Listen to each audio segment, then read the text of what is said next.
Selamat sore teman-teman. Kenalin aku Diandra. Aku dari Altapedia 2021. Di sini aku ingin jelasin ke kalian mengenai SNJ ITS Bahasa Inggris.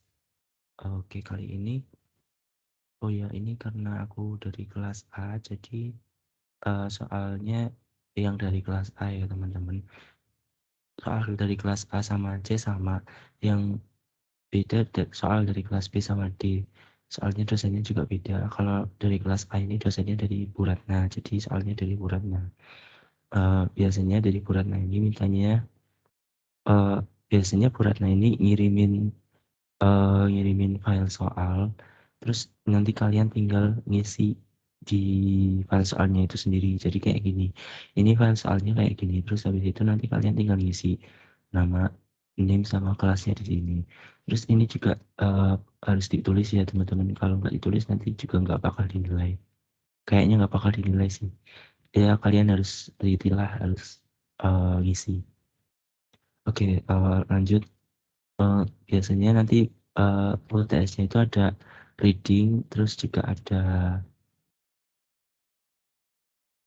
vocabulary kayak mencocokkan gini, terus habis itu sama vocabulary juga, terus habis itu mencocokkan yang true and false gitu.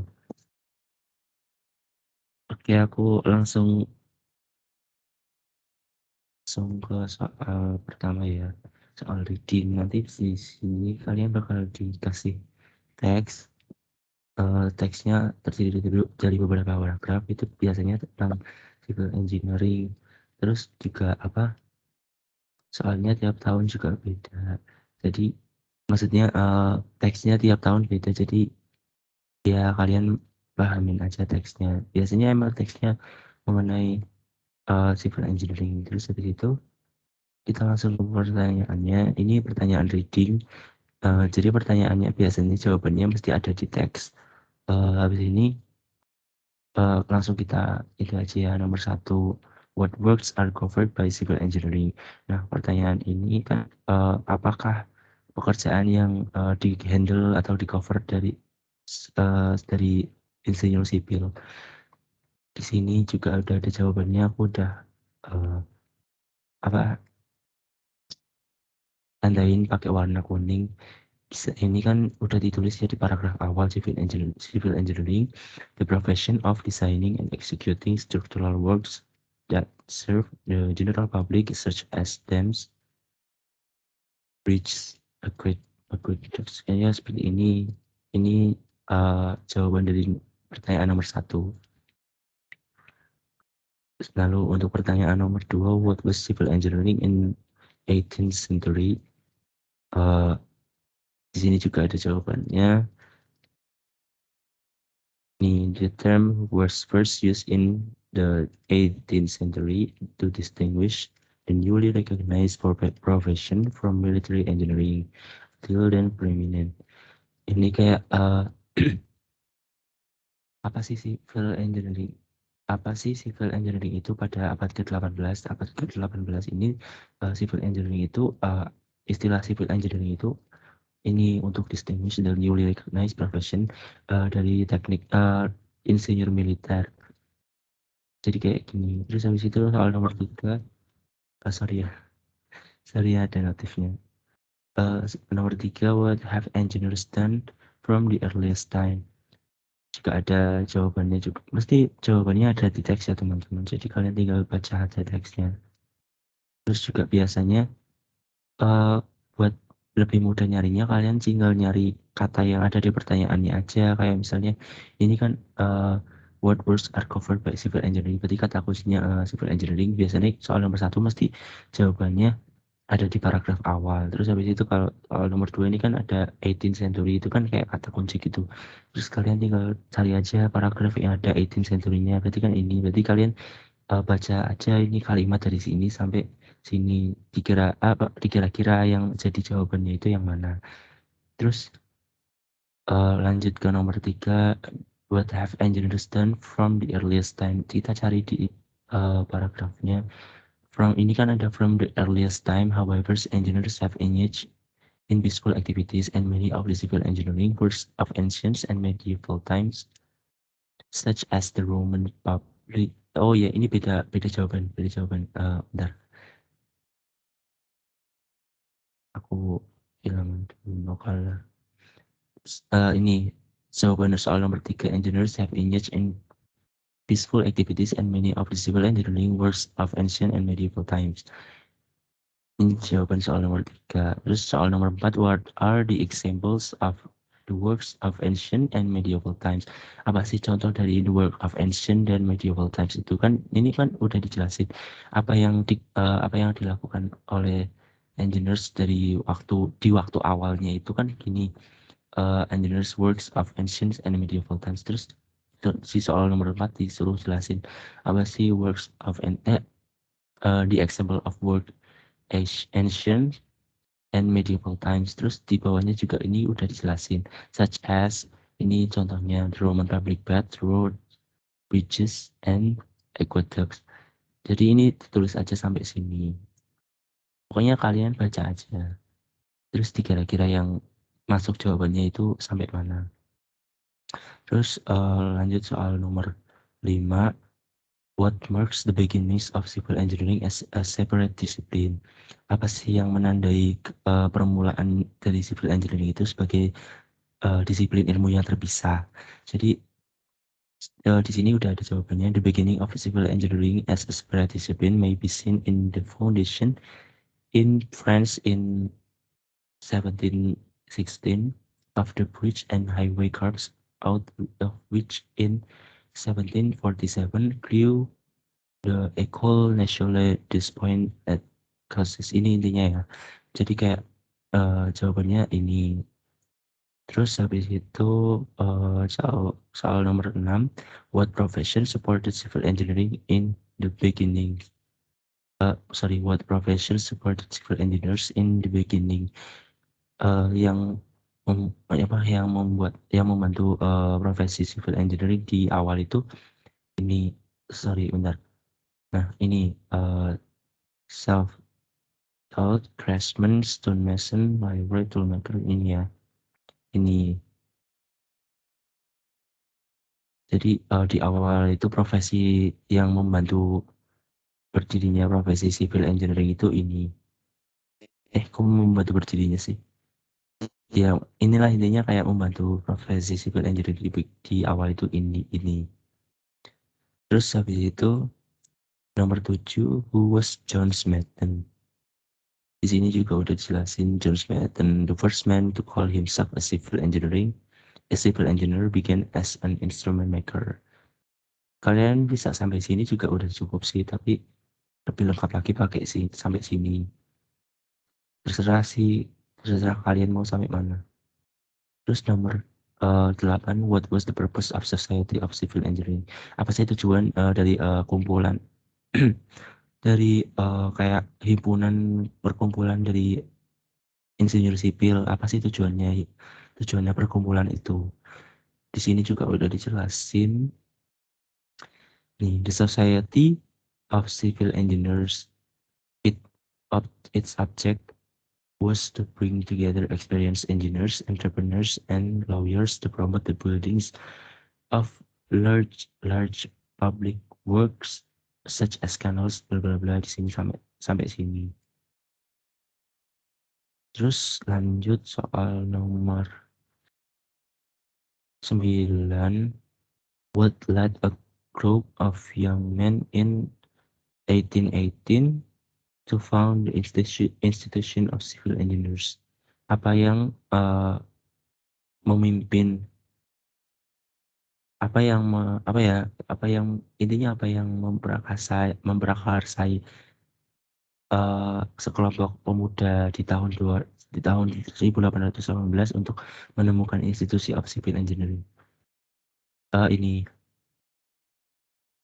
kalian tinggal cari kata kuncinya aja. Itu tadi kan ada tahunnya ya, 1818. Nih, di sini kan ditulis nih.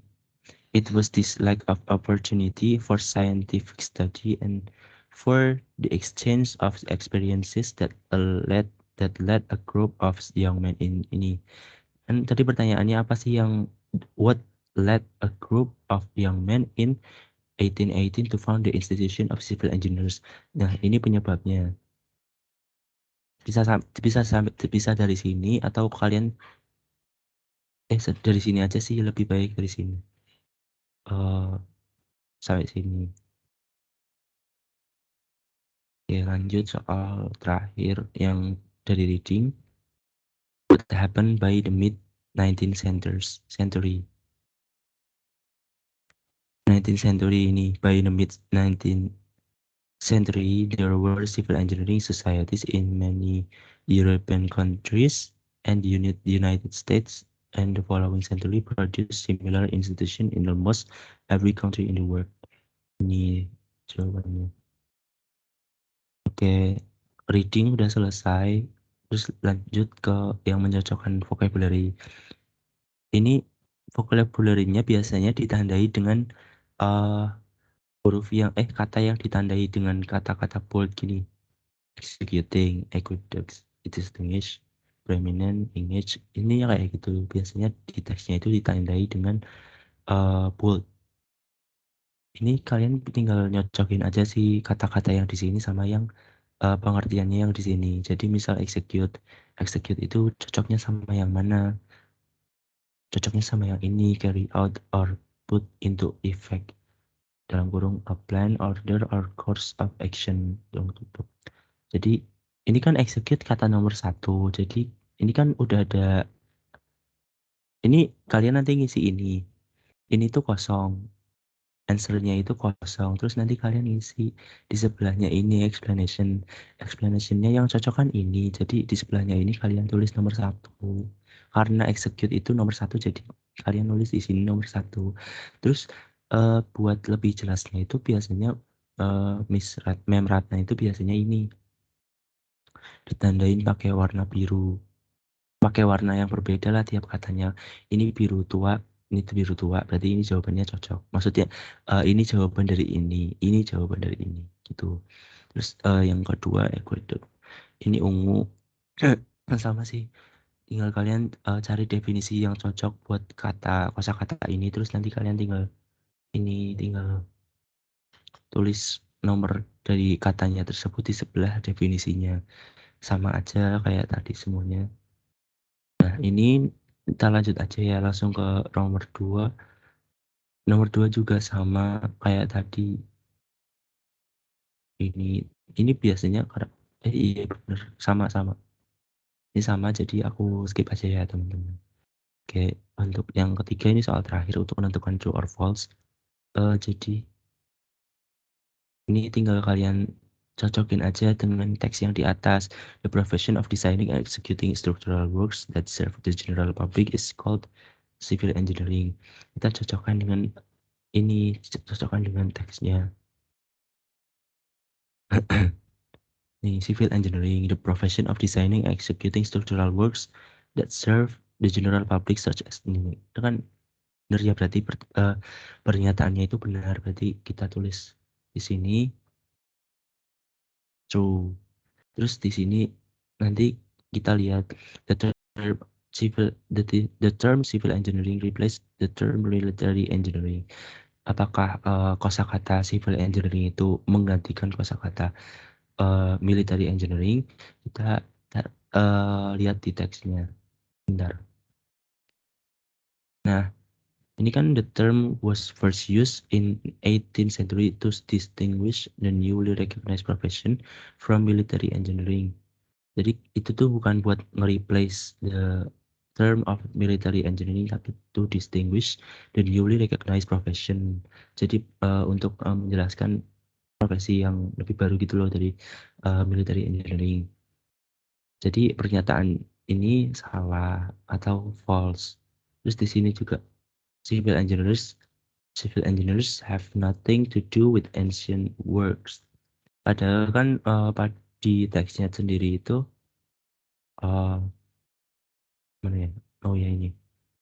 From the earliest times, however, engineers have engaged in peaceful activities, and many of the civil engineering works of ancients. Berarti kan banyak dari civil engineering mengerjakan ancient itu sendiri. Berarti kan pernyataan di bawah ini salah. Intinya kayak kalian cocokin aja sama yang ada di teks. Terus ini sama sih, sama aja kayak sebelumnya, tinggal kalian cocokin di teks aja. Aduh, maaf ya, ini durasinya 16 menit. Bentar. Oke, mungkin kalian bisa tentuin sendiri ya, karena ini juga waktunya udah kepanjangan. Intinya sama sih, tinggal kalian baca di teksnya aja, terus nanti kalian nentuin apakah statement di bawah ini nih benar atau salah. Kalau benar berarti tinggal ditulis true, kalau salah berarti tinggal ditulis false. Gitu aja. UTS bahasa Inggrisnya cuma 3 jenis soal, cuma yang menyocokkan vocabulary ini ada 2 sesi soalnya. Oke, mungkin itu dulu ya teman-teman dari aku. Ini soal untuk kelas A sama C. Untuk soal kelas B sama D aku belum dapat. Nanti mungkin aku tanya ke teman aku dulu ya. Oke, mungkin sekian dulu. Terima kasih. Semoga sukses ya teman-teman.